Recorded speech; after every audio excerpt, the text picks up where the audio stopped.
Buenas noches, bienvenidos a nuestros queridos Montaraces, otra vez junto a nuestra hoguera virtual.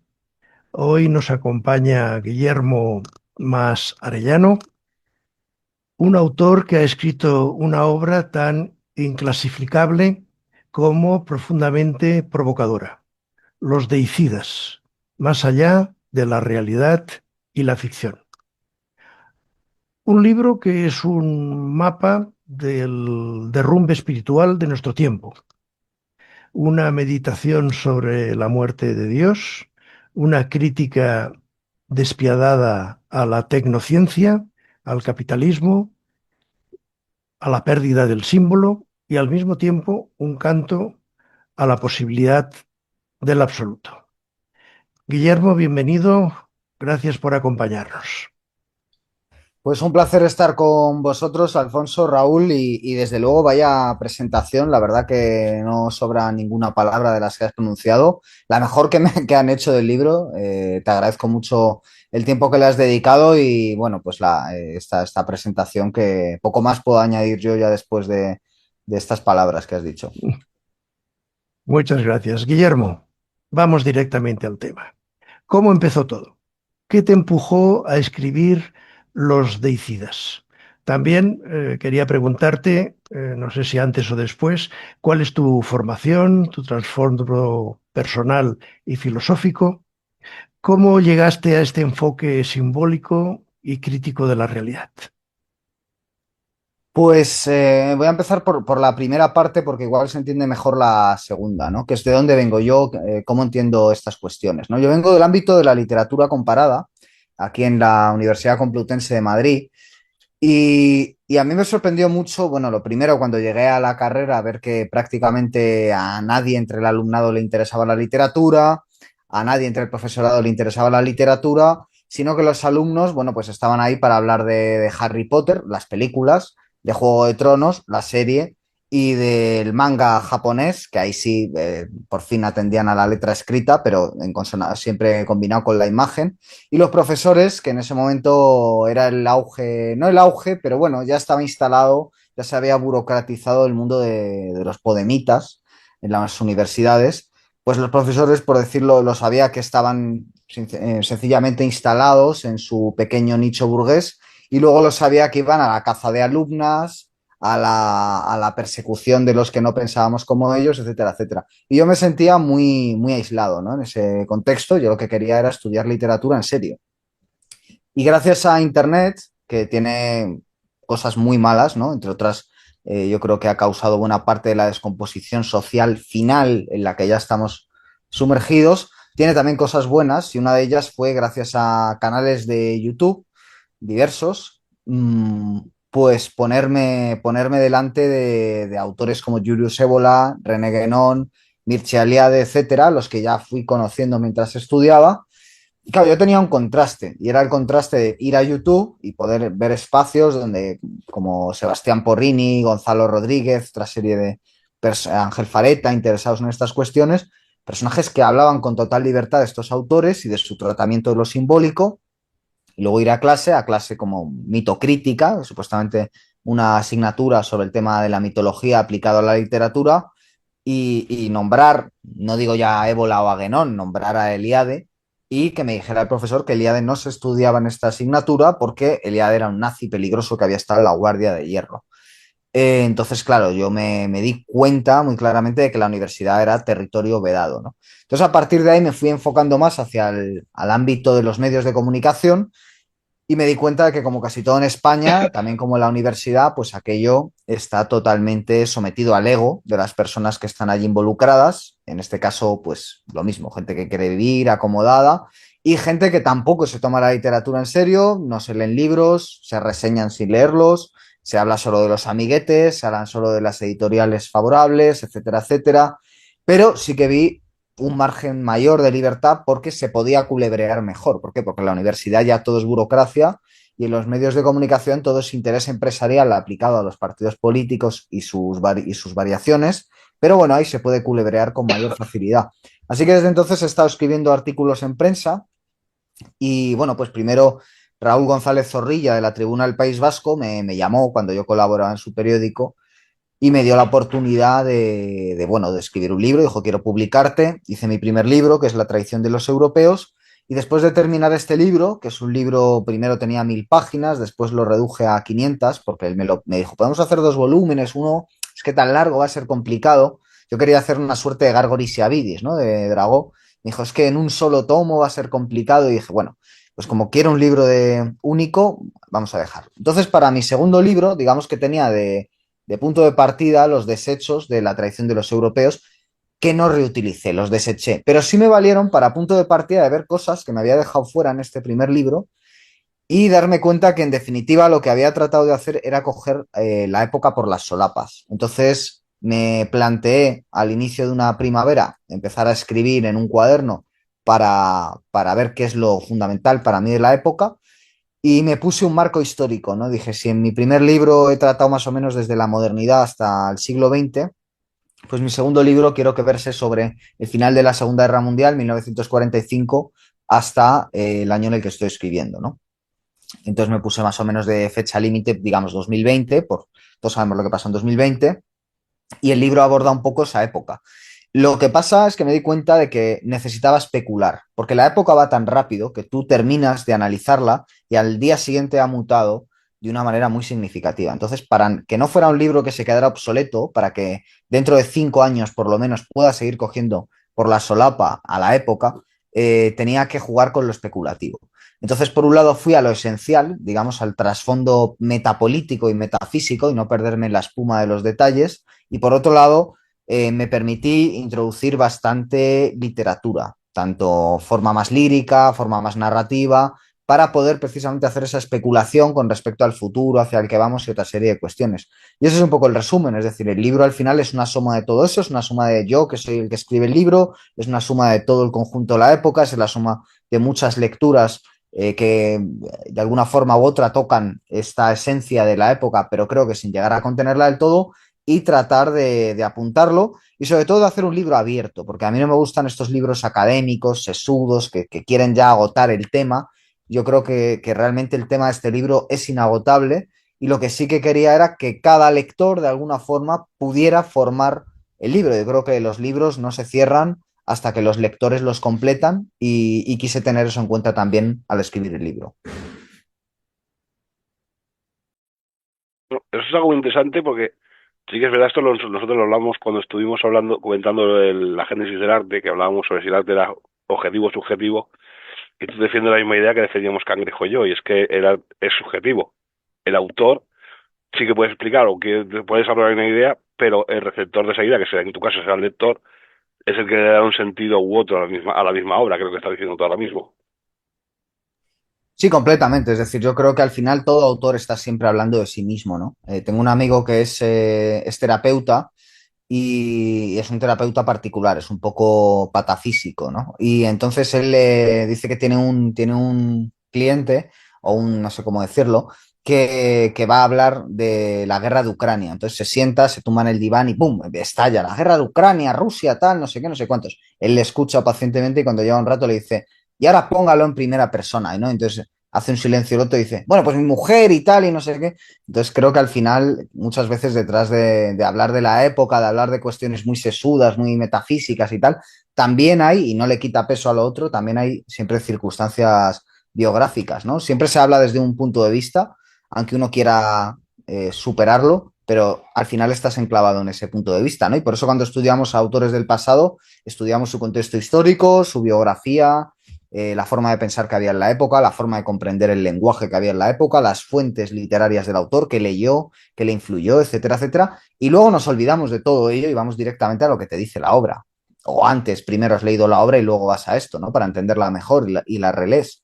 Pero creo que si hacemos eso es porque cuando nos sentamos a escribir también sabemos que estamos escribiendo con nuestro propio marco incluido en la obra, ¿no?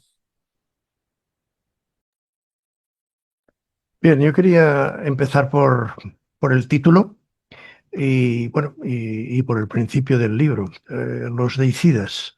Guillermo, ¿qué significa ser un deicida hoy en día? Pues ser un deicida para mí es sencillamente haber nacido de un tiempo a esta parte, ¿no? Haber nacido, creo que todos los que estamos en esta conversación somos deicidas, hemos nacido con esa condición, ¿no? De alguna forma es nuestro pecado original, es nuestra culpa, ¿no? En cierto sentido, hemos nacido en un mundo que ya se ha despojado de la tradición, se ha despojado de lo sacro y se ha despojado de una lectura simbólica y por lo tanto estamos arrojados a un mundo material de desecho de residuo, donde el principal residuo, más allá de lo social, más allá de lo físico, de la ciudad, de etcétera, lo que queramos, el primer y último residuo es humano. Por eso quería poner el énfasis en el término deicida, que hace referencia a los seres humanos, a los que han matado a Dios, según aquella famosa historieta que cuenta Nietzsche de Dios ha muerto, nosotros lo hemos matado, que nunca significa del todo que Dios no exista, ¿no? Habría que decir, bueno, a ver, ¿de qué Dios estamos hablando? Cada místico habla de un Dios, no es lo mismo el Dios de San Juan de la Cruz que el Dios de Maestro Eckhart, no es el mismo Dios el de que habla Nietzsche que el que pueda hablar otro filósofo, Martin Heidegger, cuando dice solo un Dios puede salvarnos, cada uno aquí habla de un Dios, pero en cualquier caso nosotros ya nacemos con la muerte de Dios, ¿no? Entonces ahora citabas el principio del libro y el libro tiene un inicio un poco ritual. Lo primero que hay en el libro es un recuerdo mío personal, uno de mis primeros recuerdos de infancia, y desde luego el primer recuerdo que a mí me pone en contacto con el mundo histórico, que es el 11 de septiembre de 2001, que yo recuerdo estar de vacaciones con mis padres en la playa, en la zona de Alicante, donde solíamos veranear, y en un chalet que ellos alquilaban. Y recuerdo perfectamente que volvían de hacer la compra, estaban colocando todo lo que habían comprado en la cocina y yo estaba solo ante el televisor, cortaron la emisión de lo que se estaba emitiendo en ese momento y pusieron las imágenes en directo del 11 de septiembre de 2001.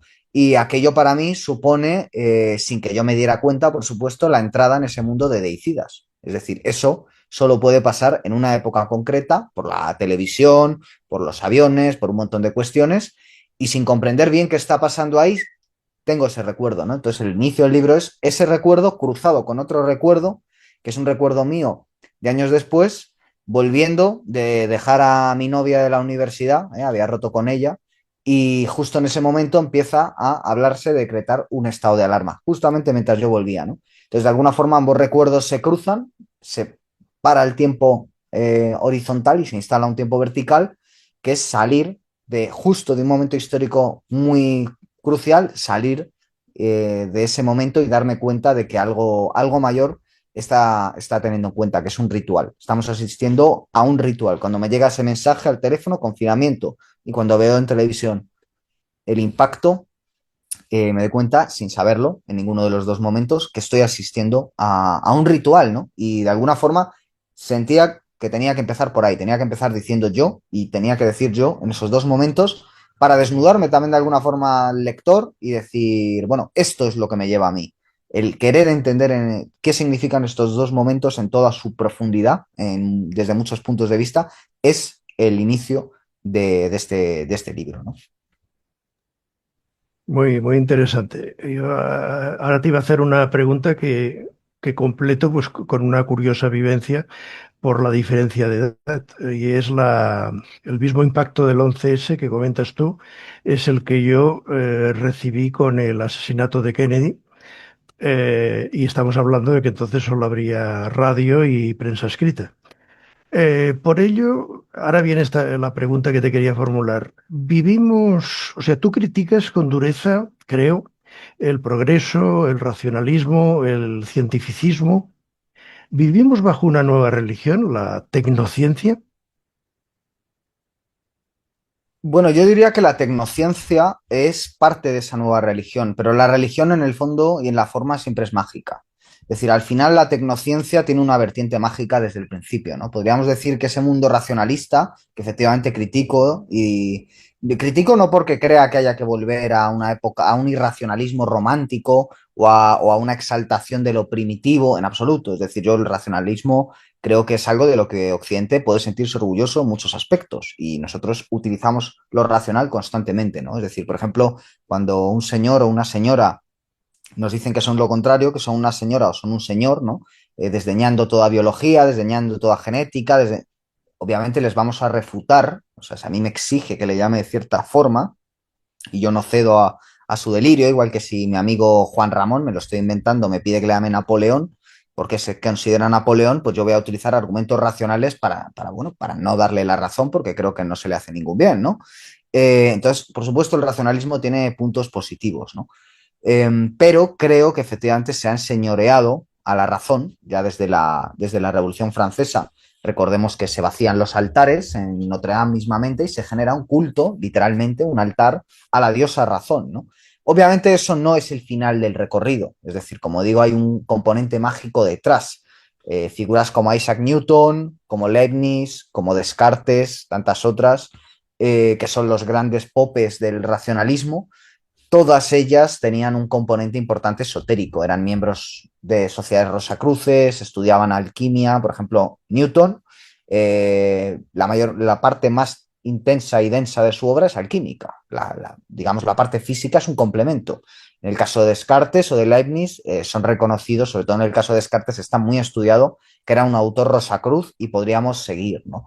Es decir, que el racionalismo juega un papel también, como tantas cosas que se ponen en los altares acaban siendo sacrificadas, igual que la propia técnica, es decir, la tecnociencia, tal y como la conocemos nosotros, es una tecnociencia que ha nacido en un paradigma particular donde ya se parte de punto de partida, se parten de una serie de presupuestos que van hacia una serie de usos de esa misma tecnociencia, que son los que conducen a ese desmoronamiento del mundo actual y a ese sacrificio del humano, ¿no? Igual que al principio de la modernidad el humanismo puso lo humano en el centro, nosotros ahora con lo transhumano estamos viendo cómo lo humano va a ser sacrificado en aras de qué, en aras de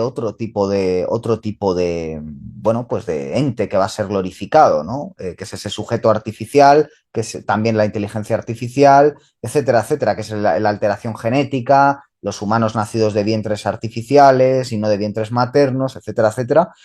Bueno, pues todo ello es porque en el trasfondo, o sea, al final la tecnociencia se está utilizando para unos fines concretos, como se ha usado la ilustración y el racionalismo, como se ha usado el humanismo, como se ha usado el marxismo, que también se desechó en su momento, como se ha usado el liberalismo y se sigue usando, etcétera, etcétera. Porque al final hay unos fines mágicos detrás que, por supuesto, canalizan la tecnociencia. Pero claro, yo quería hacer una crítica muy intensa de la tecnociencia y del paradigma que hay detrás, que es un paradigma eugenista, es un paradigma con una serie de presupuestos muy bien articulados históricamente que yo sigo, ¿no? Como por ejemplo las élites de principios del siglo XX son eugenistas y en la segunda mitad del siglo XX lo reconvierten pues hacia el ecologismo, el desarrollo sostenible y otra serie de cuestiones que siguen siendo eugenismo, ¿no? Y si miramos al mapa racial de Europa, y este es un tema muy polémico, pues al final la única forma de que yo entiendo racionalmente lo que se está haciendo es por puro eugenismo, es decir, gente que tiene unas nociones muy férreas sobre el concepto de raza, puramente racionalistas, que vienen de una concepción científica positivista del siglo XIX y más concretamente francesa, que luego se expande en Estados Unidos y en Alemania, pero que a partir de esos presupuestos han desarticulado Europa, precisamente con un mapa racial que ellos plantean de antemano y que después aplican y que hoy pues tenemos en las calles, ¿no? También comentas, y es lógico que el siglo XX es podemos decir que es el siglo de la técnica, pero aunque aún no estamos todavía en los primeros 20 años del siglo XXI, ¿hacia dónde tú crees que puede ir el siglo? ¿Cómo podemos llegar a llamar al siglo? No vamos a ser no vamos a ser de tal esperanza de decir no va a ser un siglo espiritual, pero ¿tú hacia dónde crees que puede ir?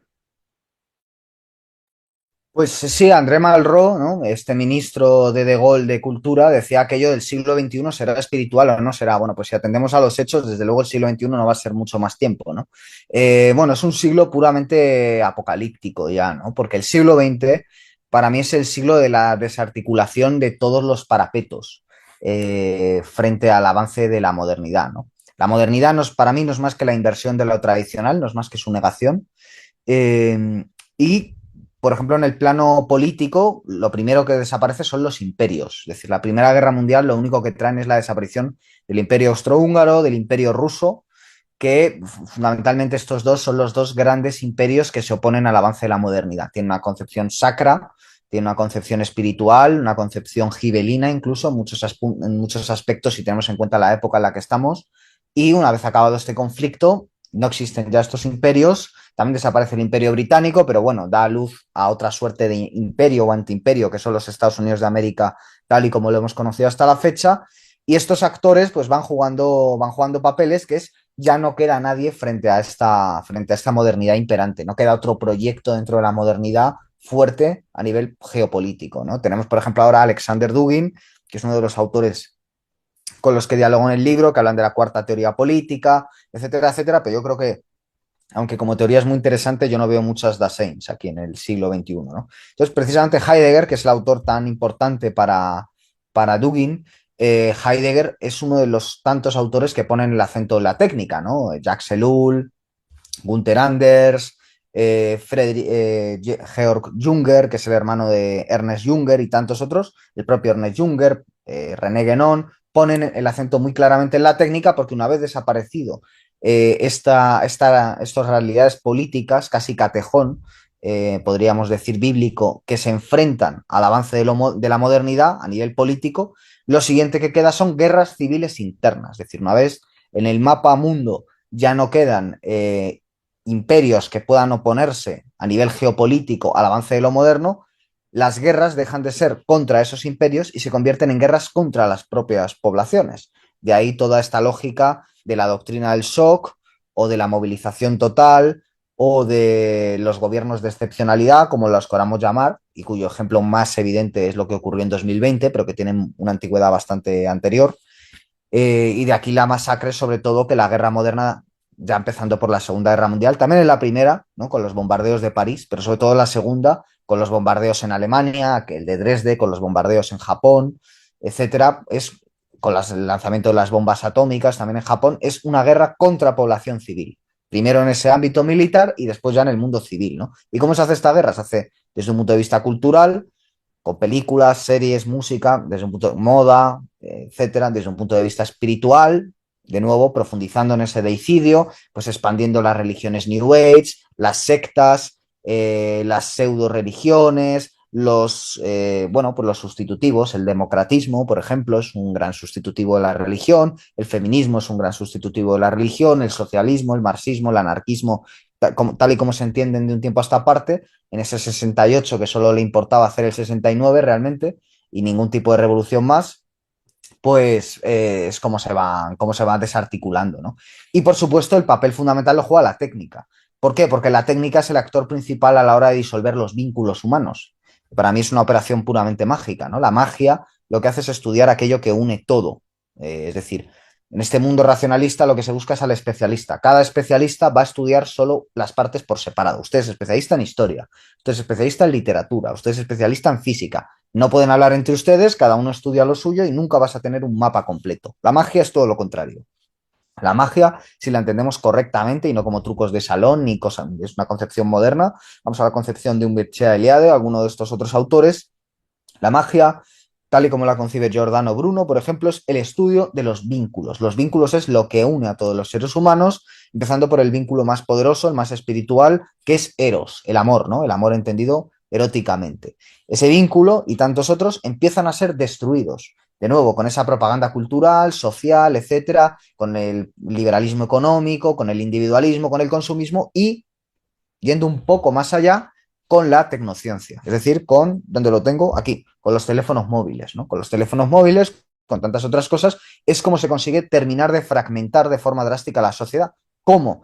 En la apariencia estamos mejor comunicados que nunca. Por ejemplo, aquí cada uno de nosotros cuatro estamos en habitaciones distintas, en casas distintas, probablemente en ciudades distintas, manteniendo una conversación que después van a poder ver numerosas personas, cada uno también en su propia circunstancia. Es decir, en principio estamos más comunicados. Pero la realidad es que los vecinos no se conocen, que las familias no se conocen, que puede haber en una casa 4 personas y cada una estar enchufado a una cuestión distinta, que las relaciones de pareja cada vez son menos seguras, precisamente por los teléfonos móviles, que cada vez estamos más expuestos y tenemos más público recibiendo todo lo que hacemos y decimos, pero por otro lado somos más superficiales, ¿no? Y tantas otras cosas mucho más profundas que ha generado la tecnociencia a nivel cognitivo, a nivel de dependencia de estos aparatitos a la hora de tener memoria, de almacenar el saber y de tantas otras cuestiones que para mí lo que han hecho es cumplir un lapso histórico, como decía antes, que es ese momento de la modernidad en el que se quita a Dios del centro de la vida, Dios entendido como lo sacro, no solo Dios judío-cristiano, sino lo sacro es expulsado del centro de la vida humana y en su lugar que se pone al hombre, y eso es el humanismo, el liberalismo, el marxismo, etcétera, etcétera. Y al final de ese proceso histórico, que es el que estamos viviendo nosotros ahora, yo creo que ya ha acabado y estamos empezando lo siguiente, y ahí respondo a la pregunta, llega lo que está ocurriendo ya y va a ocurrir en el siglo XXI, que es sacrificar al ser humano, igual que antes se sacrificó a Dios, se sacrifica primero al gran referente y una vez se corta ese gran referente, después se puede sacrificar lo humano sin problemas. Y los grandes genocidios del siglo XX lo han demostrado, ¿no? Cuanto más progresistas nos creíamos, peores fechorías se han cometido gracias precisamente a la tecnociencia. Entonces, en el siglo XXI ya lo que se va a ver es cómo lo humano es sacrificado en su conjunto en aras de algo que solo la tecnociencia puede traer. Es decir, la tecnociencia no es el fin. El fin es lo que trae la tecnociencia, que es la posthumanidad. La posthumanidad, que es la alteración de lo que es el ser humano y que es la creación de un nuevo paradigma artificial.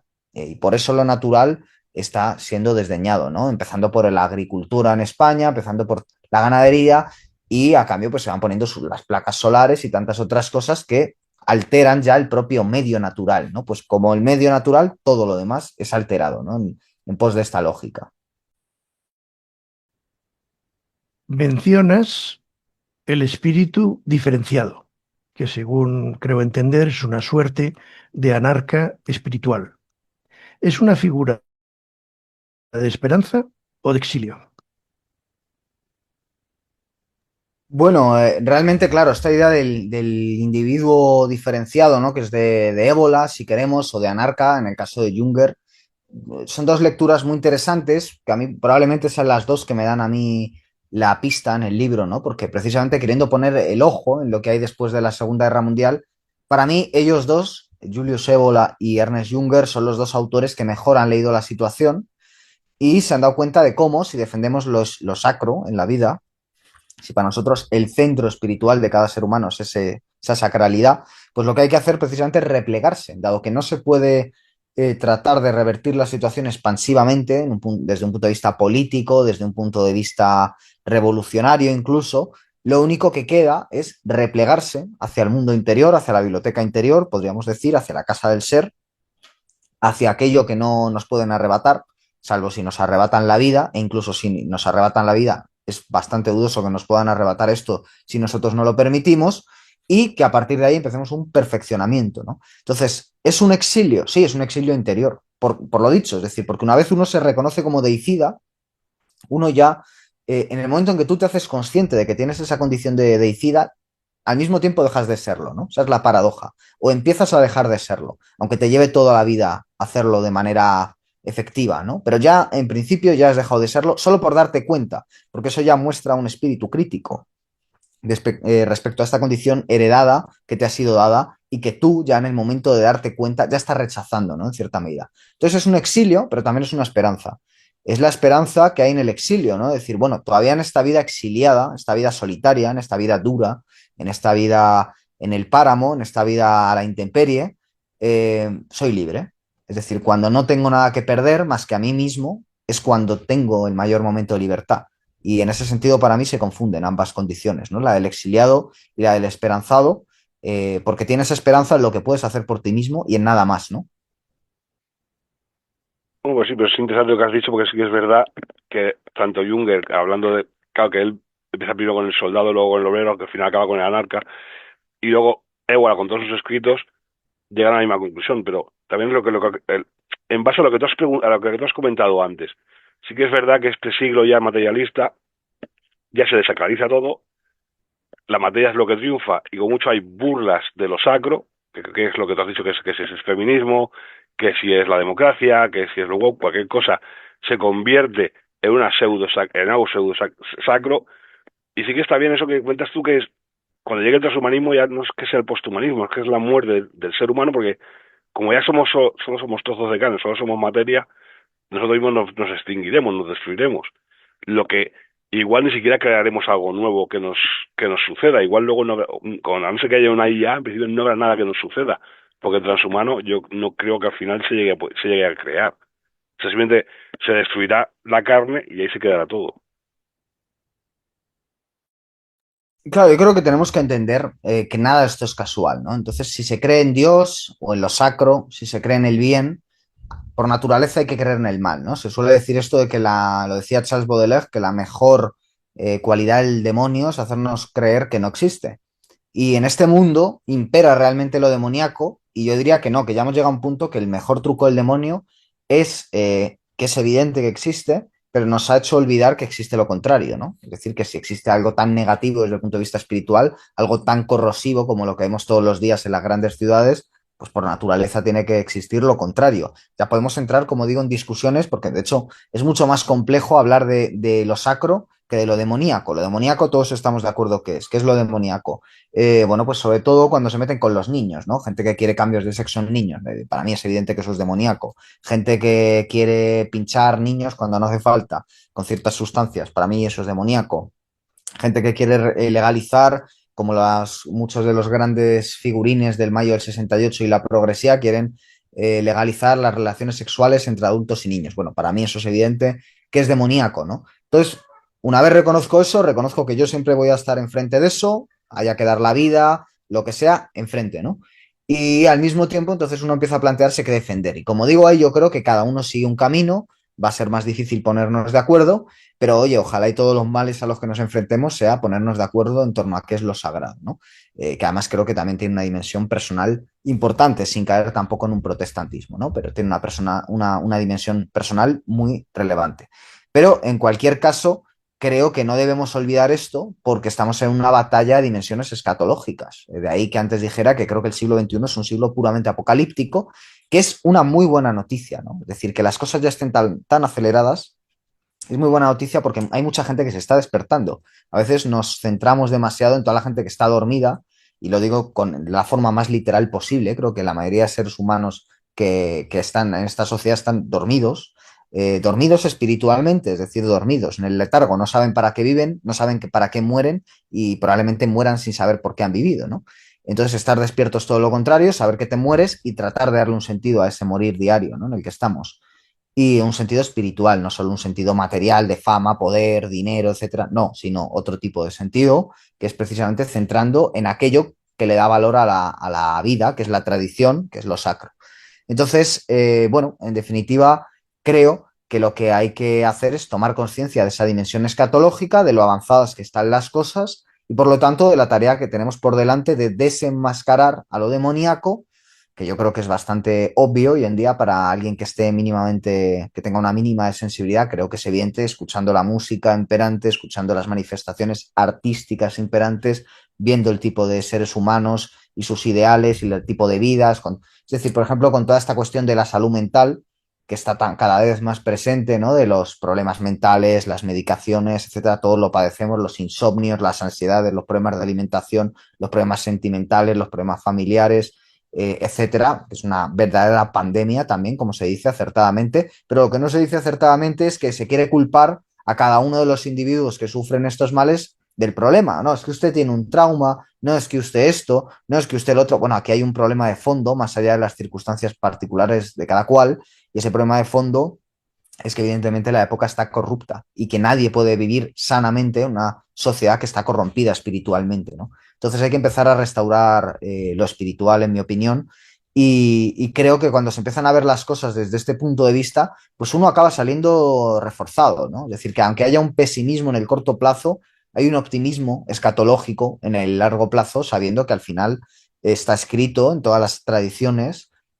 cómo será el apocalipsis y quién acabará imponiéndose. Y por lo tanto, uno lo único de lo que tiene que preocuparse, y es ya mucho, es estar lo más cerca posible en lo personal de ese centro espiritual, porque cuando tú estás cerca personalmente de ese centro espiritual, sin alardear de ello, sin convertirte en un gurú, sin hacer un negocio de ello, porque ahí justo te estás alejando, aunque quieras fingir que estás muy cerca, o sea, si te mantienes lo más cerca posible de tus posibilidades en ese centro espiritual, estás ganando la batalla ya, en cierto sentido, ¿no?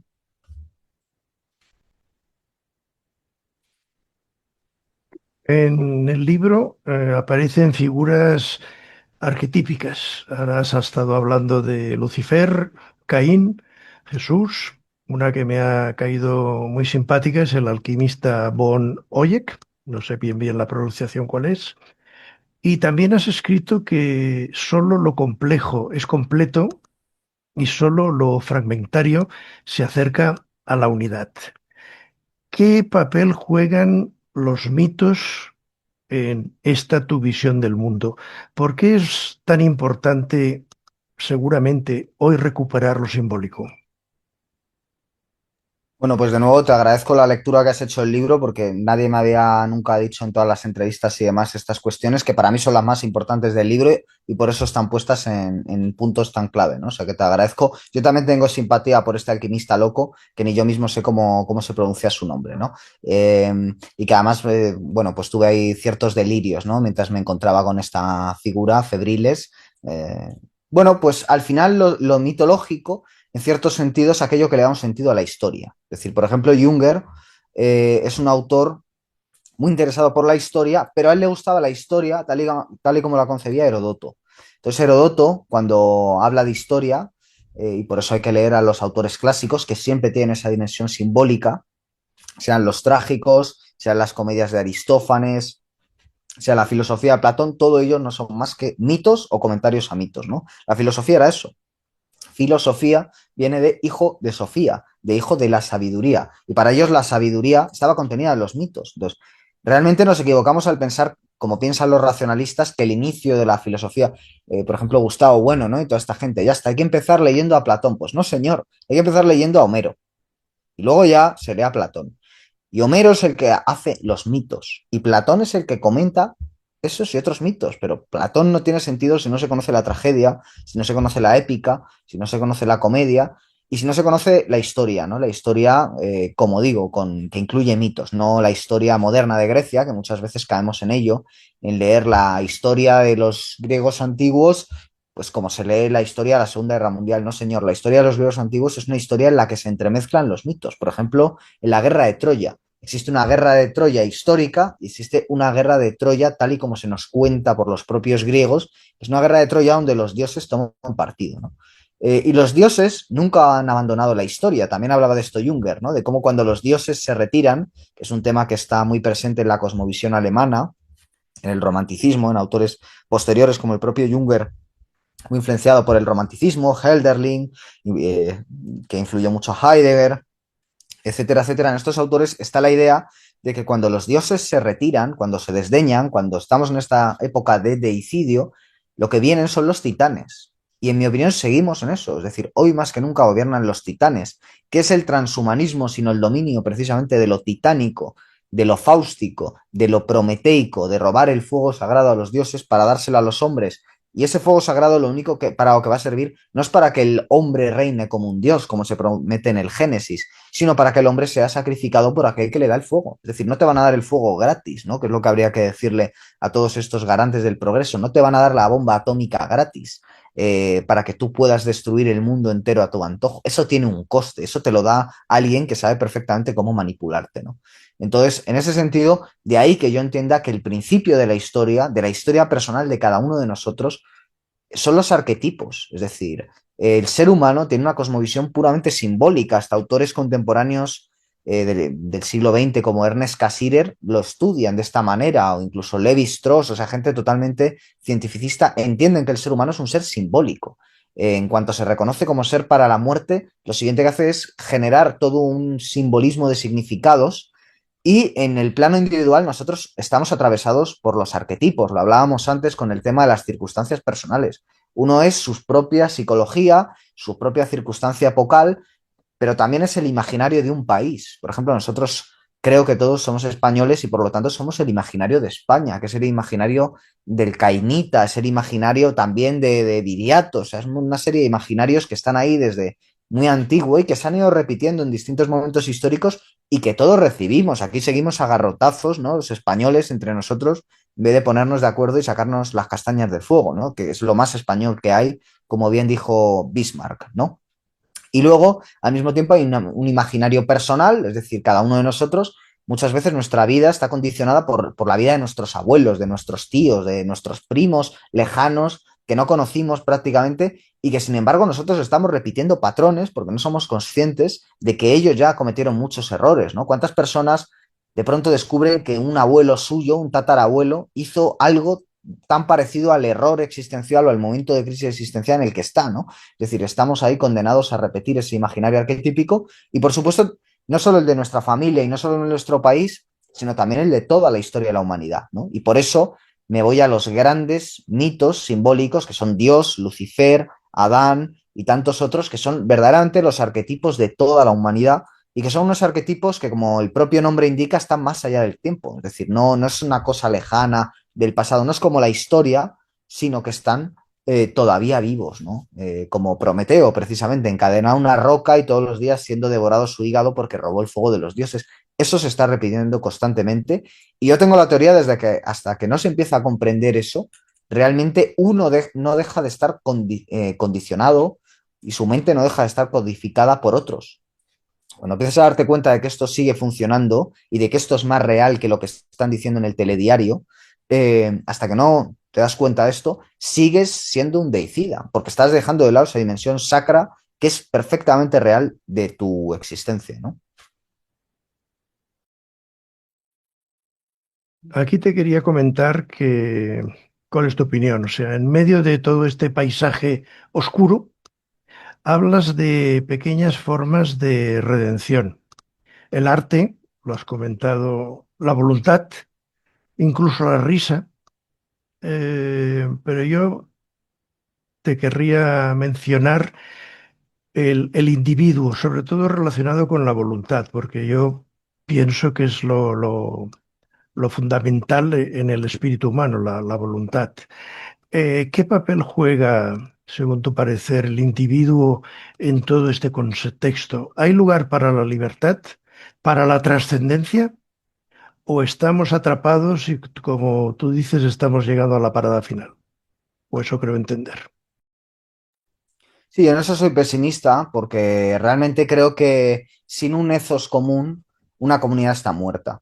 Y sin una comunidad sólida, un individuo puede hacer bien poco. Es decir, realmente la libertad individual tan vendida por el liberalismo, por el consumismo, por el capitalismo, es bastante irreal, ¿no? Es decir, no tiene libertad para escoger la marca de sus zapatillas, el color de su camiseta y a dónde se va este verano de vacaciones, ¿no? Cada vez tenemos menos libertad además, porque nuestras capacidades económicas se están viendo fuertemente mermadas, cosa que hace unas décadas no ocurría. Entonces, sí era más asequible esta idea de la libertad, ¿no? Y además, las drogas de diseño, las relaciones abiertas, el divorcio, el aborto, etcétera, dieron a entender que el individuo, bueno, era casi un dios, ¿no? Y realmente mucha gente de clase media ha vivido durante décadas mucho mejor que la mayoría de monarcas de la antigüedad, desde el punto de vista material, por supuesto.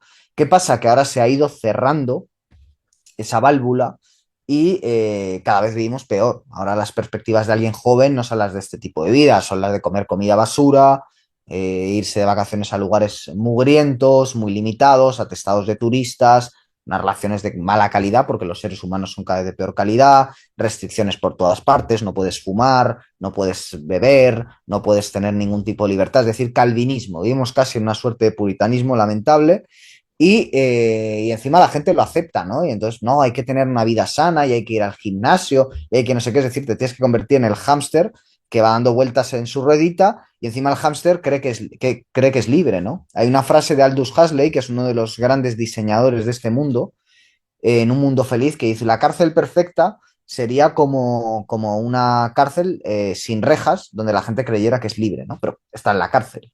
Y realmente ese es el mundo en el que estamos, ¿no? Porque Aldous Huxley no está haciendo ninguna crítica. Un mundo feliz no es una crítica. Un mundo feliz es un programa. O sea, un mundo feliz es programación predictiva. Un mundo feliz es decir, vamos a hacer esto y te lo voy a decir mucho antes, ¿no?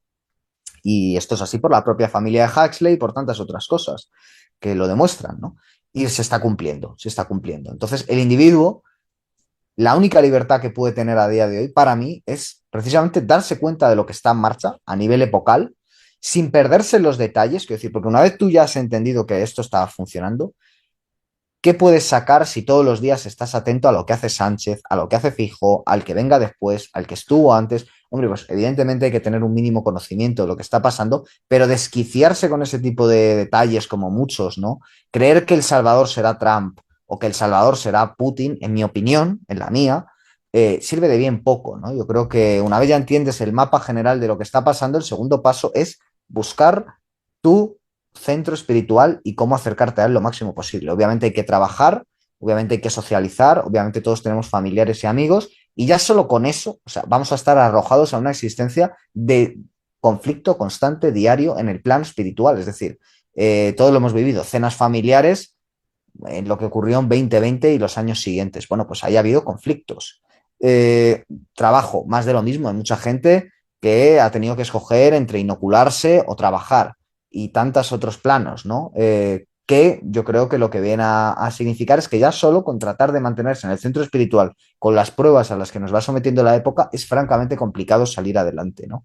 Entonces, yo diría que la libertad, como decía antes, consiste en despojarse, darte cuenta de todo aquello que es superfluo, que a lo mejor no necesitas vivir haciendo viajes, a lo mejor una pareja, si tienes que hacer ciertas renuncias es un problema, que a lo mejor, obviamente, la familia no te vas a deshacer, pero a lo mejor ciertas cuestiones, pues a lo mejor no puedo ir a esta boda porque me exigen que vaya inoculado y yo no quiero inocularme, pues igual puedo seguir teniendo contacto con mi familia, pero igual no puedo ir a esta boda. Y todo eso es doloroso, pero creo que también se va llegando a una síntesis, ¿no? A un despojo, casi a un ascetismo. Es una época que invita al ascetismo. Y obviamente eso también encaja en el plan de las élites, que quiere que nos contentemos cada vez con menos, que no tengamos nada y seamos felices. Y por eso se promueve tanto el budismo New Age y tantas cosas que sirven, el estoicismo adulterado, ¿no? Todo eso sirve para meterle a la gente en la cabeza que no tengas propiedades y vas a ser muy feliz, ¿no? No se trata de eso, se trata de vivir como cada uno quiera, pero en lo esencial, encontrar ese centro espiritual, aferrarte a él y no necesitar nada más. No significa que no se tenga nada más, pero no necesitarlo, es decir, no perder la cabeza por ello. Es decir, pues se puede tener un coche o una moto al que uno le tenga mucho gusto, o sea, mucho cariño, o una biblioteca o un lo que sea, un tocadiscos, pero uno sabe que eso no es el centro espiritual. Sabe que no, que además son estas cosas que he mencionado son relativamente baratas, te compras el coche, es una inversión, ya lo tienes. Los libros son baratos, aunque cada vez más caros. La música, pues tienes ya tus discos, ¿para qué quieres más? Entonces, ya una vez tienes eso, saber el lugar que ocupa en tu vida, que es lo que te hace feliz. Bien, pero realmente eso tampoco es el centro espiritual. El centro espiritual es la puerta que abre eso, es decir, la puerta por la que uno entra cuando escucha la música. La música es la puerta, el libro es la puerta. Mi viaje en mi moto, así, momento Easy Rider, eso es la puerta. Pero lo importante es cruzarla y lo que hay al otro lado. Eso es el centro espiritual y eso es lo que le da sentido a la vida. Y realmente uno no puede estar todo el día al otro lado de la puerta, de ese umbral, del puente, pero cuando lo has cruzado, cuando has cruzado el puente y vuelves, porque como digo, no te puedes quedar ahí, es muy difícil, vuelves a tu vida normal y corriente, te llevas ese aprendizaje tuyo y de lo que verdaderamente es la vida en el corazón y te das cuenta de por qué estás vivo, cuál es el sentido de tu vida y quién eres tú en esta existencia. Y para mí eso es exactamente la definición de la libertad, ¿no? Más allá de todo lo que nos venden ahora. Entonces podríamos sugerir que una solución es una opción minimalista. No me hace falta a mí tener 10 pantalones, ni 10 camisetas, ni X. Esto es un ejemplo tonto, ¿eh? O sea, una opción minimalista sin entrar en el concepto económico, simplemente por una concepción minimalista de este entorno que nos envuelve. Por tanto, un tema importante, volviendo para atrás a mi pregunta, es que aquí esto solo se puede llegar si hay un triunfo de la voluntad. Sí, totalmente. Con el tema del minimalismo, mira, por ejemplo, yo tengo aquí mi libro, Los Deicidas, ¿no? Me hace ilusión tenerlo, sí, me hace ilusión verlo en papel, sí, me hace ilusión que alguien como tú te haya interesado, lo hayas leído, hagas los comentarios que haces, por supuesto que sí. Pero al final uno cuando escribe un libro, por lo menos un libro de estas características y de otros que he escrito, lo relevante del libro es la escritura interior. Es decir, lo que a ti se te ha quedado realmente es escrito en el interior mientras investigabas, depurabas y escribías, ¿no? El momento final de la escritura y de después corregir esa escritura y dársela al editor es más importante lo que va a hacer que lo que va a hacer el editor lo va a maquetar, te lo va a devolver, lo vas a volver a corregir, se lo vas a reenviar y él lo va a mandar a imprenta. Y después te van a llegar los ejemplares y luego ya otros los van a poder adquirir. Fantástico. Pero pasado ese tiempo, pasa el subidón, lo presentas, ves amigos con ello, hablas con gente, conoces a gente a la que no conocías y lo ha leído. Todo eso es verdaderamente maravilloso. De las mejores cosas que me han pasado ha sido este tipo de experiencias porque es lo que a mí me llena, perfecto. Pero ya ha pasado un tiempo, este libro tiene un año, llega un punto en que te das cuenta que lo importante es el propio proceso de escritura y lo que tuvo esa escritura de efecto en ti, en el interior. Y así todo. Es decir, por ejemplo, yo llevo ya 4 años de canal de YouTube, pero yo sé perfectamente que mañana me puedo despertar y el canal puede estar borrado. Y una notificación de YouTube, oiga, le hemos cerrado el canal porque no cumple las políticas. Y yo puedo tratar de protestar y decir, pero ¿qué políticas no cumplo? Y entonces ellos me dirán, lo hemos enviado a una reevaluación y hemos decidido que no cumple las políticas, lo sentimos. Y fuera el canal. Y lo mismo con X, yo puedo entrar en X y puedo conocer gente y puedo ver cosas que me interesan y retuitear y tal y conocer autores y no sé qué y no sé cuántos. Pero sé perfectamente que eso, pues mañana se puede desaparecer y tantas otras cosas en esta vida que se pueden desaparecer porque todo lo que está en este mundo es fugitivo, ¿no? Todo lo que está en este mundo es temporal porque estamos todos sometidos a esa temporalidad horizontal porque somos seres para la muerte. La importante es la vertical, ¿no? Y precisamente ahí es donde entra la voluntad. O sea, la voluntad de alguna forma es darte cuenta de eso y dejar de ser un testigo de tu propia vida. O sea, para mí eso es la voluntad bien entendida, ¿no? Porque está el despotismo de la voluntad, que es, bueno, pues voy a decir que yo quiero ser mujer, voy a decir que yo quiero ser un niño de 3 años, voy a decir que yo quiero ser, claro, eso es puro voluntarismo estúpido.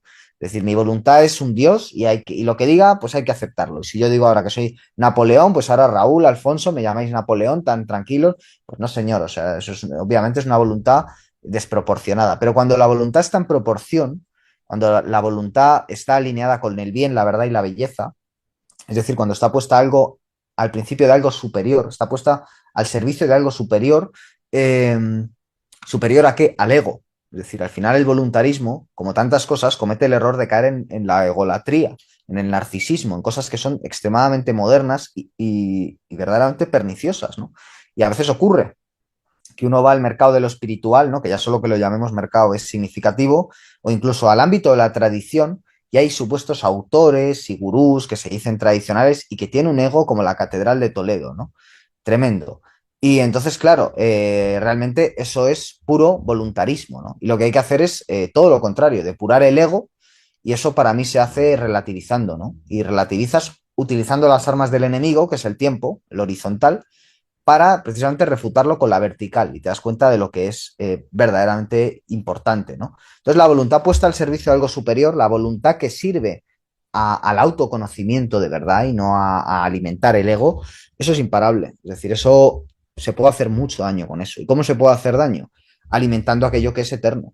Como el bien, la verdad o la belleza, que son eternas. Es decir, eso no va a pasar. ¿Se puede destruir Notre Dame como la han destruido? Sí, claro, la han quemado, y eso está destruido. Pero aún así, la belleza eterna de Notre Dame seguirá resonando en los corazones de los hombres cuando todas las obras de mierda del mundo moderno, el Empire State Building y otras basuras, pues hayan desaparecido, ¿no? Y nadie sepa qué demonios eran. Alfonso, eso sí, mira, una crítica que te hago yo, Alfonso. No hay que ser minimalista, hay que ser avaricioso y quererlo todo. No, pero a ver, te digo, el minimalismo es otro invento de mierda para que tengas menos cosas y encima seas tonto y lo quieras todo. Lo importante es que tú tengas mucho, tengas poco, no te importe desprenderte de ello. Porque al final somos seres finitos y al final a todos nos va a llegar la muerte. Y, no te lo vas- y lo que tengas aquí no te lo vas a llevar. O sea, es igual si que tengas 1.000 euros o 1.000.000 de euros. Se van a quedar aquí y se va a quedar otra gente. Entonces, lo que tengas, tenlo, pero que no te importe perderlo. Que lo importante que sea que lo tengas contigo, que seas tú. El resto de cosas al final pasan por aquí. Sí, totalmente, vamos, yo efectivamente no saldré vivo de este mundo, ¿no? Y no he venido aquí para quedarnos. Entonces, todo lo que sea, todo el que se quiera llevar objetos materiales no se lo va a llevar. Lo que sí te vas a llevar, para los que creemos que hay vida después de la muerte, o por lo menos no cerramos la posibilidad, bueno, lo que sí te vas a llevar es esa escritura interior, es decir, el impacto, y es un impacto, es una impresión literalmente que hayan tenido todas tus obras en este mundo en lo que tú eres, ¿no? Y ese lo que tú eres se refleja más cuando te despojas que cuando te adornas, ¿no? No por las cosas en sí, es decir, yo me encantaría ser un escritor del siglo XVIII aristocrático en un castillo, ¿no? O sea, sería mi sueño, ojalá y tener un castillo como Jan Potosky y otros muchos escritores a los que admiro, y no le vería ningún problema, ¿no? Los aristócratas eran personas perfectamente espirituales contra la leyenda negra que hay contra muchos de ellos y tenían grandes lujos, ¿no? Y obviamente eso también es lo bello. Lo bello es beber un buen vino, lo bello es comer una buena carne y no ir al McDonald's y comer basura y beber Coca-Cola, ¿no? Eso no es bello, desde luego. Pero si toca porque aprieta, pues no beber Coca-Cola, pero beber agua de grifo y comer unas pechugas del Mercadona, pues igual ahí sí que toca ir a lo fundamental. Depende de cómo apriete la época y de las posibilidades que tenga cada uno, ¿no? Y también de la época. A veces uno está más alto, uno está más bajo. Y lo importante es que estés donde estés, en cada momento o en la vida en general, ¿no? Al final lo importante es esa escritura interior. Y realmente tampoco debemos juzgar el trayecto de los demás, ¿no? Es decir, al final, con quien hay que ser duro y al que hay que exigir que viva para el centro espiritual es a uno mismo. Los demás, cada uno tiene su guerra, y si creemos en Dios, cada uno tiene su diálogo con Dios. Para eso está la oración, para eso está la acción de la providencia, para eso está el día a día, para eso está el significado de la vida en las crisis que se revelan, sobre todo las crisis existenciales. Pero uno debe ser, sobre todo, exigente con uno mismo, ¿no? Yo nunca le voy a pedir a nadie deja tus pertenencias, se vuélvete una anacoreta, etcétera, etcétera, porque yo no creo que eso sea necesario. O sea, creo que puede favorecer en un momento dado, pero no creo que per se sea necesario, ni creo que, por ejemplo, el vagabundo que está aquí al lado de mi casa esté bien, solo por ser vagabundo. No, o sea, creo que le sienta mal estar en la calle, creo que le sienta mal no tener propiedades y creo que obviamente yo he visto como en los últimos meses y años ha ido enloqueciendo progresivamente porque nadie le ayuda, porque no le dan respuestas y porque la calle y no tener nada es muy duro, ¿no?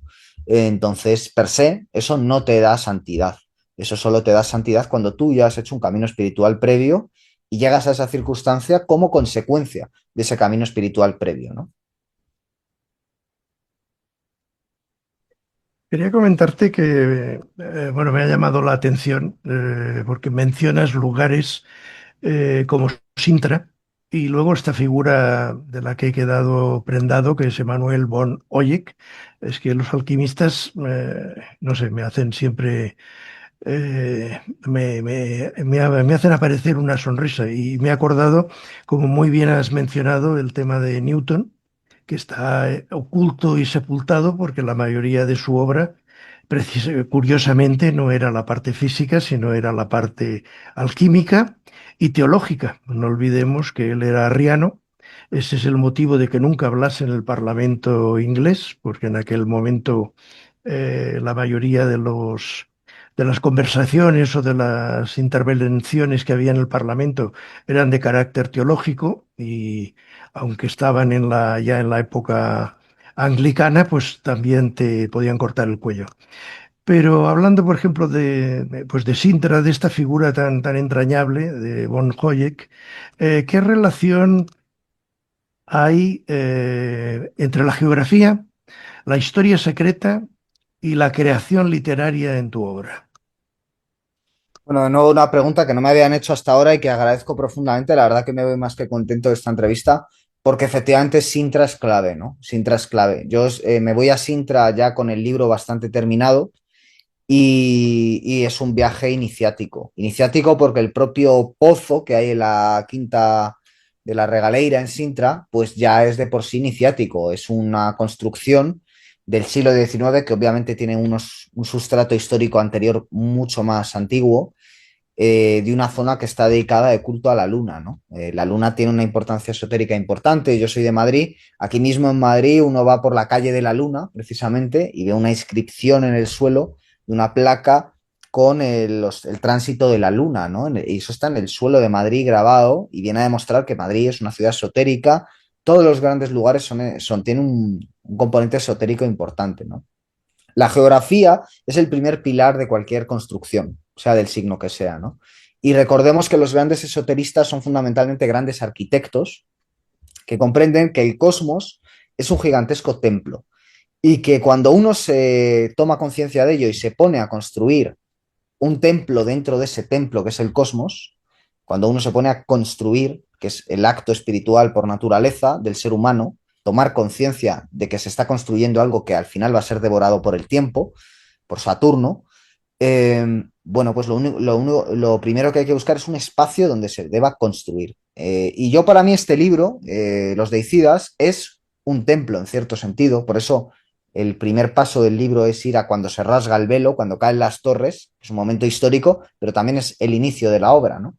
Y después hay que viajar a Sintra, ¿no? Hay que viajar a este espacio, una vez ya ocurrido ese hecho que es, digamos, temporal, hay que viajar a una circunstancia espacial, ¿no? España, por ejemplo, es uno de los países del mundo con más relevancia, en mi opinión, como todos los grandes países con tradición esotérica, y España la tiene, están Gargoris y Avidis y otras grandes obras que hablan de ello. España es un país que tiene construcciones que obviamente no son para nada azarosas, ¿no? Yo creo que el ejemplo no más antiguo, pero sí más evidente es el Escorial. Es decir, cuando Felipe II construye el Escorial, busca un emplazamiento bueno, con resonancia telúrica. Sintra, que está en Portugal, también tiene esa resonancia telúrica, ¿no? Lo siguiente que hace Felipe II es generar una construcción, el no, por supuesto, los arquitectos involucrados, con resonancias cabalísticas. Bueno, Sintra también tiene, por ejemplo, todo tipo de resonancias. Como digo, lo más célebre es el pozo, que es un pozo que, fíjate cómo se lo hacen bajar al turista, que es de arriba abajo. Es decir, al turista se le mete la contrainiciación, porque realmente como hay que subir el pozo es de abajo arriba, que yo probé esta vez que estuve en Sintra a hacerlo, cuando ya bajé abajo, probé a subir arriba y no me dejaron salir, me dijeron que tenía que volver a bajar, con lo cual me forzaron a la contrainiciación. Pero es muy significativo, porque realmente esa es la lógica del turista. El turista puede viajar, pero no es un viajero. Al turista se le obliga siempre a esta lógica contrainiciática, ¿no? Y en el caso de Sintra es evidente. Y abajo lo que hay pues son unos túneles subterráneos que tienen mucho que ver con la luna, para que entre la luna en determinados ciclos lunares y bueno, pues lo que hicieran allí ya os lo podéis imaginar, ¿no? Y por supuesto después están las personas, ¿no? Los santos o los maestros espirituales, depende cómo las queramos llamar, que son los que ya cuando el templo está formado en el sitio adecuado y con las proporciones adecuadas, son los que hacen que la obra artística resuene, son los artistas. Es decir, cuando uno hace un Stradivarius, pues es verdaderamente el objeto en sí ya es una obra de arte, pero tiene que llegar el intérprete para tocar la sinfonía que otro ha hecho, ¿no? ¿Y cuál es esa sinfonía? Bueno, la sinfonía es el contenido esotérico, ¿no? ¿Y cuál es la sinfonía de Manuel von Hoyek? Bueno, Sintra es un lugar muy especial, pues por ejemplo, para personajes como Lord Byron, como Esa de Queiroz, un gran escritor portugués que escribió un libro que se llamaba Crimen en la carretera de Sintra, que fue un bestseller en la época, y tantas otras cuestiones, ¿no? Pero Emanuel von Hoyek es un tipo alquimista que quiere descubrir la teoría del todo, que realmente es cómo se llama el deicidio en términos científicos, ¿no? Es decir, querer suplantar al propio Dios entendiéndolo todo. Antes hablábamos de la magia es tener esa visión panorámica, pero el mago puede ser mago de distintas formas. Se puede ser mago del sendero de la mano derecha, magia blanca, o magia del sendero de la mano izquierda, magia negra. Y ahí es un poco la voluntad, ¿no? Lo que marca la diferencia. Es decir, cuando tú sometes tu voluntad a un principio superior, como decíamos, eso es lo que se suele llamar magia blanca. En cambio, cuando tú sometes todo a tu voluntad, eso es lo que se suele llamar magia negra.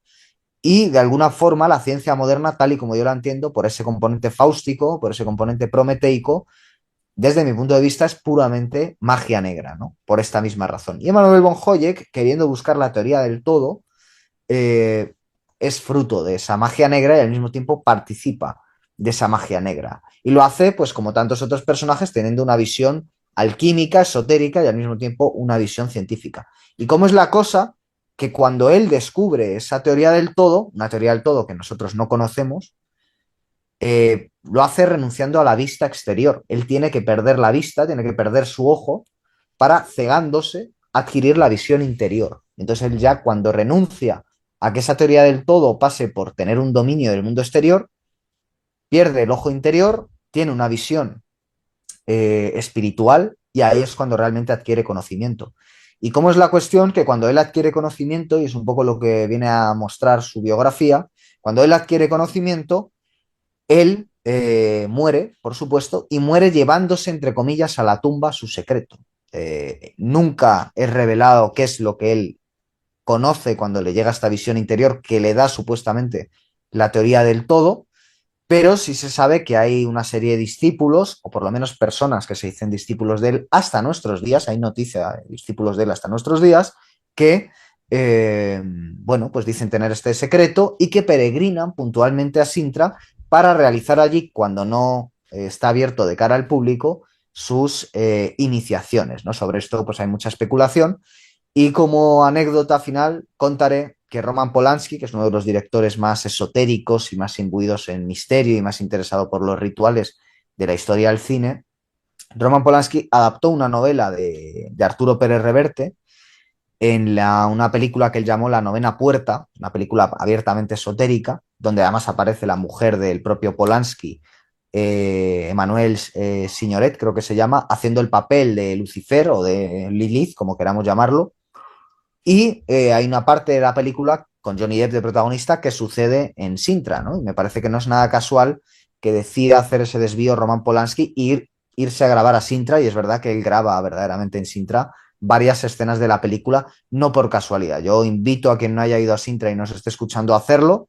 Si quiere llevarse mi libro, pues bienvenido sea, y si no, que se lleve alguno de los otros que he citado, y que se deje llevar, que intente subir el pozo al revés, como lo hice yo y como lo hacen también después otros personajes que van saliendo a lo largo del libro, y bueno, pues ya verá cómo algo en su interior, si tiene una sensibilidad, desde luego, resuena de forma muy profunda, ¿no? Muy bien, perfecto.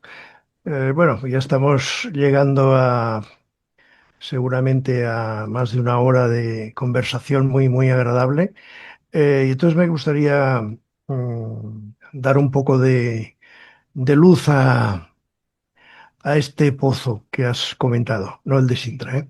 Eh, ¿Qué le dirías a alguien que escucha esta conversación en nuestra hoguera virtual y siente vértigo, pero también una sed de verdad? Y entonces apunto un aspecto que tú mencionas y es la risa. ¿Me puedes ampliar un poco este concepto tuyo de la risa? Sí, no sé si os acordáis de la película del Día de la Bestia, ¿no? De Alex de la Iglesia con Santiago Segura. ¿Os acordáis que esa película es escatológica? Es una película que en un momento dado juega con una duda, ¿no? Y es la duda de si los protagonistas realmente están viviendo lo que aparece en la película, o si, como se han tomado un tripi cuando quieren hacer una invocación, pues todo está siendo un delirio, ¿no? Y recordaréis que al final de la película acaban, ese sacerdote, ese gurú, acaban en el Parque del Retiro como mendigos dando de comer a las palomas, ¿no? Y entonces dice, joder, esta gente no sabe que hemos salvado el mundo, ¿no? Y pues sí, es verdad que no lo saben. Entonces, claro, te queda la duda de verdad han salvado el mundo, es decir, son verdaderos santos, o no, son locos, ¿no? Que es una barrera estrecha. En cualquiera de los dos casos, la película va de evitar que nazca el demonio, y hay personas de muy distintas procedencias en esta aventura, un sacerdote, un gurú de lo esotérico y un satanista aficionado al heavy metal, ¿no? Que es Santiago Segura. Y este aficionado al heavy metal, no sé si recordáis que hacia el final de la película, cuando en las Torres Kio aparece el demonio, él se enfrenta al demonio y el demonio lo mata. Y justo cuando lo va a matar, Santiago Segura se ríe en su cara y le escupe, ¿no? Y yo viendo eso digo, joder, que esto es lo más tradicional que hay, ¿no? Es decir, o sea, el demonio te está matando, pero tú te ríes de él en su cara y le escupes, ¿no? Y eso es un acto de voluntad, es un acto de libertad, ¿no? Y es que evidentemente el poderoso siempre ha tenido, el poderoso en este mundo, claro, siempre ha tenido la risa, ¿no? A mí me hace gracia esta conversación del nombre de la rosa entre el personaje de Sean Connery en la película, que se llama Guillermo de Baskerville, y el personaje del abad, que es Jorge del Burgo, que discuten sobre la risa, que Jesús nunca se ríe en los evangelios, que la risa es demoníaca, etcétera, etcétera. No, señor, la risa no es demoníaca, ¿no? Santa Teresa de Jesús hace bromas con Dios en su obra y la risa lo que es un elemento para restar poder a los poderosos. Es decir, tú en el momento en el que te ríes de alguien o de algo, empezando por ti mismo, la autoironía, tan cervantina, por otro lado, tan española, como el Lazarillo de Tormes, ¿no? Que es un libro muy cómico y muy trágico, pues igual que el Quijote, que es cómico si lo lees desde el principio y es trágico si lo lees desde el final, pues en cualquier caso la risa lo que hace es relativizar. Entonces, si alguien se cree muy poderoso, pero tú te ríes de su poder, como Diógenes, Diógenes cuando Alejandro Magno le dice, pídeme lo que quieras, ¿no? Y entonces Diógenes dice, quítate que me estás tapando el sol, ¿no? O sea, le hace una broma y lo que demuestra es que Alejandro Magno es muy poderoso, pero no es tan poderoso como para hacer que Diógenes se postre, ¿no? Y eso es un acto de soberanía individual, ¿no? Entonces, en ese sentido, creo que a veces relativizar, como dice un amigo mío, reír sagrado, pues es la clave de bóveda para no volverte loco, para no darles tu libertad, porque de alguna forma las fuerzas que operan en esta época quieren tu tiempo, sea porque crees en la versión oficial de los hechos, o sea porque te cabreas tanto que te mueves reactivamente y acabas reaccionando contra esa verdad imperante tanto que le dedicas también tu vida. Es decir, el tragacionista en todas sus vertientes, el ejemplo más claro, que se pone 3 mascarillas y se pincha todas las dosis y va diciendo a otras personas, póngase la mascarilla. Pues todo eso, todo ese tipo de personaje, ¿no? Y tal. Este tipo de personaje obviamente está siendo manipulado por el sistema, ¿no? Aunque él crea que es un gran ciudadano. Pero es que el contrario, el que está ahí todo el día, enfadado, que tal, es que no sé qué, pues también les estás dando tanta importancia y tanta energía como el otro. Realmente lo que hay que hacer es, ni, desde luego, no ser tan idiota, hacer todo lo que te digan sin pasarlo antes por tu lógica. Y una vez ya has tomado una decisión, y creo que esto es muy importante, saber dónde estás, saber cuál es tu posición respecto a lo que está pasando y saber reírte, ¿no? Entonces, en vez de encabronarse tanto, reírte. Parece una tontería, parece a lo mejor autoayuda, pero yo creo que es verdadera sabiduría, ¿no? Y a mí me pasa, es decir, yo tengo ahora 26 años, cuando yo tenía 20 todo me encabronaba, es decir, yo veía a las feministas diciendo sus proclamas en clase y me ponía hecho un basilisco y discutía con ellas allí, ¿no? Entonces te señalaban y tal, ahí está el fascista, tal, no sé qué. Ahora ya directamente pues me sale reírme, ¿no? Y cuando dicen ciertas chorradas, pues suelto algún tipo de pregunta irónica, tal, un comentario. Generalmente me callo y me río yo para mis adentros y creo que es una actitud más sana. Al final no pierdes tanto tiempo, no pierdes tanta energía, tampoco ganabas nada de la otra manera y creo que es como los desarmas realmente, ¿no? Mostrando lo ridículos que son ciertos postulados, ¿no? O sí, no es todo quizás la alegría, la risa, sino también la alegría, que a veces se nos ha olvidado eso. Que este mundo ya es un mar de lágrimas, como decía Schopenhauer, pues coño, al menos sonríe un poquito y vive un poco alegremente. No vas a estar todo el día fustigándote y flagelándote, y menos con cosas así. Sí, totalmente. De hecho, yo no sé si lo veis igual, pero yo con X, que lo hemos citado antes, yo tengo X, sobre todo principalmente por el canal, pero es verdad que al final lo utilizo para otras cosas y está bien si lo sabes usar, pero en X está todo el día todo el mundo encabronado, ¿no? O sea, en X la gente con lo que pasa, Sánchez ha dicho esto, qué vergüenza que diga esto y tal. No puedes estar todo el día indignándote porque es un verdadero desgaste, ¿no? Es una actitud que antes tenía el progre, lo de indignados y todo eso era el 15M. Y ahora está ya, el conjunto de la sociedad está todo el día indignada, ¿no? Por la última que pasa, que antes de ayer era una y era otra. O sea, antes de ayer todo el mundo estaba indignado porque Antonio Maestre le tiró el micrófono a Vito Quiles. Ahora están indignados por no sé qué otra historia, porque Melody, Broncano y no sé qué. Mañana estarán indignados por no sé qué otra cosa. Y todo eso realmente es darle tu tiempo a estupideces que el sistema pone ahí para controlarte y te controla tanto si eres de los que creen A como si eres de los que creen B, ¿no? Entonces, realmente, ¿qué es lo que queda? Reírte de unos y otros por igual, salvajemente. O sea, a mí me hace más gracia Feijóo que Sánchez, me hace más gracia Almeida que Pablo Iglesias, me hace más gracia, o sea, cierto tipo de personajes me hacen más gracia. No significa que esté más de acuerdo con los otros, ojo, significa solamente que no voy a ser tan estúpido como para cuando me encabrone Sánchez con la última que ha hecho, decir, la salvación está en Feijóo o en Abascal o en no sé qué. O sea, no. Si me pusiera a mirar, encontraría momentos verdaderamente ridículos en la trayectoria de todos, porque solo la figura del político, yo creo que a quien es un poco escéptico y tiene una actitud de lo que Julius Evola llamaba politeia, pues le provoca risa, o sea, son figuras cómicas, son payasos, todos ellos su oficio político es payaso.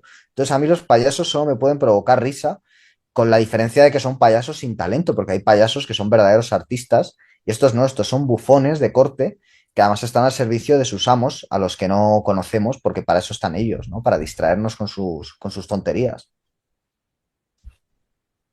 Yo lo único que quería decir es que los odio a todos por igual. A mí el odio me mantiene feliz y contento. Nah, es broma. Yo no tengo Twitter, pero alguna vez que con algún colega lo he mirado, es que es solo para enrabiados soltando barbaridades, tío, de un lado y otro. A mí me da mucha pereza. Yo cuando con una persona pues no tengo un criterio que es parecido, pues quedo con él para pegarme, no lo insulto por internet. Entonces, pues la vida ya no me interesa mucho. Lo que te quería pedir es una cosa, a modo de orientaciones, como hizo Ébola, que hizo un resumen para dar un poco de esperanza, ¿no? También y unas orientaciones de vida a los demás. Ahora cuando Alfonso te ha preguntado, pensaba que iba a ir por ahí y ya hacía rato que le estaba dando vueltas. Danos unas pinceladas de esperanza, danos unas orientaciones para toda esa juventud descabezada para que, bueno, pues para que puedan tener, iba a decirlo, ya no una vida mejor, pero sí al menos una existencia que no termine en la mera nada. Sí, es verdad que se me había olvidado la pregunta de Alfonso, que era muy buena. Además recuerdo que había dicho, ¿qué le dirías a alguien que siente vértigo, ¿no? Me parece además muy buena forma de decirlo porque es una sensación casi física, ¿no? De vértigo. Lo que pasa es que cuando tienes vértigo, pues te separas, te agarras a algo, estás tranquilo y se te pasa, ¿no? Pero esto como es un vértigo existencial, eso que los franceses llamaron en los años 50 la náusea, o el tedio, o el aburrimiento, o el sinsentido, lo llamemos como lo llamemos, es la enfermedad que corroe todo, ¿no? Y es la enfermedad de la que parten muchas enfermedades mentales, de estas, de este sobrediagnóstico que hay ahora de depresiones, ansiedad, etcétera, o simplemente el malestar, ¿no? Eso de lo que hablaba ya Freud y tantos otros, el malestar de la cultura.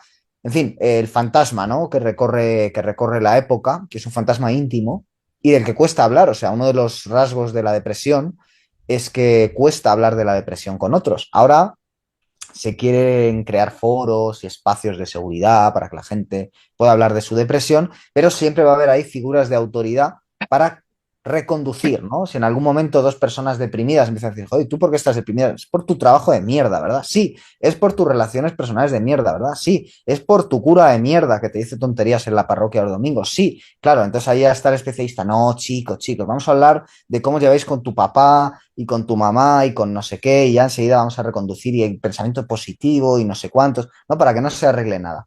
Entonces, obviamente ahí no está la salida, o sea, es como tantas cosas que hace el sistema, es justo cuando parece que vas a llegar a un sitio seguro, ¿vale? Vas a salir de tu estado de malestar y vas a entrar a un sitio mejor, entonces ahí te colocan la gran trampa, ¿no? Cuando de pronto te colocan al psicólogo de turno, te colocan al terapeuta de turno, al coach, al libro de autoayuda, que lo que va a hacer es todo lo contrario. Si eres un poco sensible e inteligente, deprimirte más.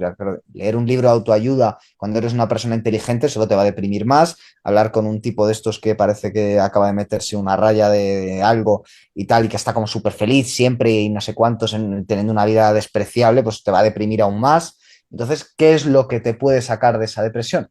Por lo sencillo, ¿no? Es decir, otro de los fallos de von Hayek, de los alquimistas, de tal, es que son gnósticos y creen que todo es muy complicado, creen que hay que tener un conocimiento y entrar en sociedades secretas y conocer y tal y no sé qué, y entonces ya por fin conocerás la sabiduría y te salvarás.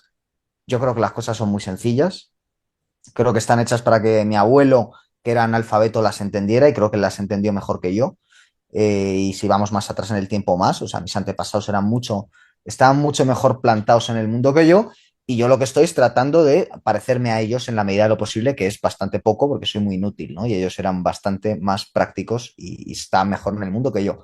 Entonces yo lo que me he dicho a mí mismo y por lo tanto lo único que soy capaz de recomendar, porque además creo que vale para muchos, es aprender de los árboles, que siempre digo que es para mí la imagen arquetípica de la belleza, y de los pájaros, que para mí es la muestra hasta la fecha de los animales que mejor sobrevuelan el Kali Yuga, ¿no? No en vano los místicos sufís hablaban del lenguaje de los pájaros, ¿no? Para referirse a lo sagrado. Y yo ayer, por ejemplo, mismamente, ayer que era domingo, 1 de junio, estuve en un banco en el templo de Devot, más o menos durante una hora, con una señorita sentada al lado y los dos en silencio, salvo algunos pequeños comentarios que pudimos hacer, contemplando lo que teníamos delante, que era una puesta de sol, más o menos a las 8 o 9, los árboles y los pájaros. Y luego, obviamente, sí, todo el ruido de Kali Yuga que nos envolvía, de turistas, tal, no sé qué. Pero fue una ocasión perfecta y he tenido varias en los últimos meses para abstraerme de todo el material humano residual a mi alrededor y centrarme puramente en lo que me interesaba. Entonces yo veía perros, había perros perfectamente sanos, había perros corrompidos, porque creo que una de las cosas que hacemos también los humanos enfermos es enfermar a los animales, ¿no? Y a veces mimándolos excesivamente hacemos que ellos también pierdan su naturaleza, como ya hemos hecho nosotros, y eso creo que en una gran ciudad se ve mucho con los perros o con los gatos, aunque los gatos tienen más carácter, ¿no?